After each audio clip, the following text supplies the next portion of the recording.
ফেসবুকের মতো এত বড় একটা প্ল্যাটফর্মকে আমরা ময়লা আবর্জনা ডাস্টবিন দিয়ে একদম ভরায় ফেলাইছি ভাই। কি আর বলবো? আজকের এই ভিডিওটা একটু ধৈর্য সহকারে দেখবেন। ফেসবুক খুললেই দেখি যে আপনি আমাকে সাপোর্ট করেন, আমি আপনাকে সাপোর্ট করতেছি। আপনি আমাকে ফলো করেন, আমি আপনাকে ফলো করতেছি। বিশেষ করে যারা নতুন রয়েছেন, নতুনরা কিছু কনটেন্ট ক্রিয়েটরের পাল্লায় পড়ে তাদের পেজ, প্রোফাইলগুলো একদম ধ্বংস করে ফেলতেছেন। বাট পেজ তো গ্রো হচ্ছে না। তাদের কথা শুনে তাদের যে ভিডিওগুলা রয়েছে, যে তারা কিছু ভিডিও তৈরি করতেছে, সেই ভিডিওগুলাতে আপনারা কমেন্ট করতেছেন। যে এই ভিডিওগুলো তৈরি করতেছে, যে আপনি আমার এই ভিডিওটাতে একটা কমেন্ট করেন এবং বাকি যারা কমেন্ট করেছে তাদেরকে রিপ্লাইতে কমেন্ট করেন, তাহলে আপনার ফলোয়ার বাড়বে ঝড়ের গতিতে। দিনে 1000 2000 ফলোয়ার বাড়বে। তো আমি আপনাদেরকে বলবো, এই নতুন কনটেন্ট ক্রিয়েটরের মন মানসিকতা, তাদের সাথে একটা প্রতারণা করা হচ্ছে এই কিছু কনটেন্ট ক্রিয়েটর।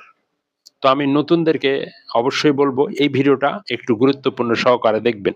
দেখুন, আপনি যখন একটা নতুন একটা পেজ খুলবেন, সেই পেজটা কিন্তু একদম শূন্য থেকে আপনাকে শুরু করতে হবে।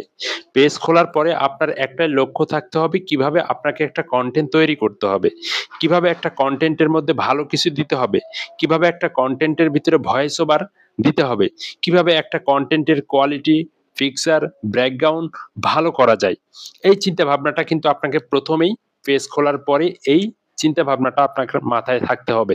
এখন আপনারা যদি এই চিন্তা ভাবনাটা না রেখে আপনারা যদি ফলোয়ারের পিছনে দৌড়ান, আপনি যদি ভিউস এর পিছনে দৌড়ান, আপনি যদি follow to follow, support to support এগুলার পিছনে দৌড়ান, যে আপনি আমাকে ফলো দেন, আমি আপনাকে ফলো দিতেছি, তাহলে আপনি আপনার পেজটাকে কখনো গ্রো করাতে পারবেন না। আপনি একটা বিষয় মাথায় রাখবেন, আপনি যখন একটা ঘর তৈরি করেন, সেই ঘরের খুঁটি যত শক্তিশালী হবে, মনে করবেন সেই ঘরটা কিন্তু তত বেশি শক্তিশালী, টিকবে বেশি। এখন আপনি ভেবে নেন যে আপনার সেই পেজটা, সেই ছোট্ট থেকে যখন আপনি আস্তে আস্তে করে বড় করবেন, তখন কিন্তু সেই পেজটা অনেক শক্তিশালী হবে।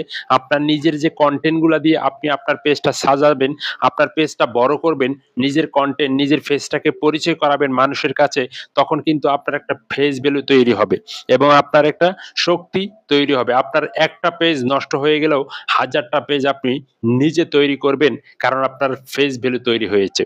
আর আপনি যদি এগুলা না করে বা কন্টেন্টের দিকে নজর না দিয়ে যদি আপনি ফলোয়ার পিছনে দৌড়ান, ভিউসের পিছনে দৌড়ান, হ্যাঁ, তাহলে কিন্তু আপনি ভাই এগিয়ে যেতে পারবেন না। এটা হচ্ছে বাস্তবতা। আপনাদেরকে আমি একটা কথাই বলবো, নতুনরা, আপনি যদি কিছু কন্টেন্ট ক্রিয়েটর ভিডিও তৈরি করতেছে, যে আপনাদেরকে বলতেছে যে আপনি ভিডিও আপলোড দেওয়ার আগে ০.৫ ঘন্টা আগে অনলাইনে থাকতে হবে বা মানুষকে লাইক কমেন্ট করতে হবে। ভিডিও আপলোড করার ০.৫ ঘন্টা পর্যন্ত আপনাকে লাইক কমেন্ট করতে হবে। এই যে কথাগুলা বলে কিছু ভিডিও তৈরি করতেছে, সো এগুলো কিন্তু একদম ফেক ভিডিও। কোনো কাজে আসবে না এই ভিডিওগুলা। আর এই ভিডিওগুলাতে আপনারা সকলেই কমেন্ট করতেছেন, সকলেই রিঅ্যাক্ট দিতেছেন, সকলেই শেয়ার করতেছেন। আপনি যখন একটা ভিডিও আপলোড করবেন, আপলোড করার পরে কি আপনার আর কাজ নাই? আপনি যদি অনলাইনে বা ফেসবুকে সারাক্ষণ পড়ে থাকেন, যে ০.৫ ঘন্টা ধরে আপনি লাইক করলেন, ০.৫ ঘন্টা ধরে ভিডিও আপলোড করলেন, তো আপনার কাজগুলা করবে কে ভাই? আপনার তো কাজ আছে। আপনি তো একজন চাকরিজীবী মানুষ। আপনি তো শুধুমাত্র ফেসবুকে ঘাঁটলেই হবে না। তো আপনাকে তো কাজ করতে হবে, নাকি? তো আপনাকে ফেসবুকে একটাই কাজ, আপনার কনটেন্ট ভালো করতে হবে। আপনি কনটেন্ট যত ভালো করতে পারবেন, আপনি তত এগিয়ে যেতে পারবেন। আপনি কনটেন্টের পিছনে দৌড়াতে হবে, ফলোয়ারের পিছনে আপনি দৌড়াতে পারবেন না ১ম অবস্থায়।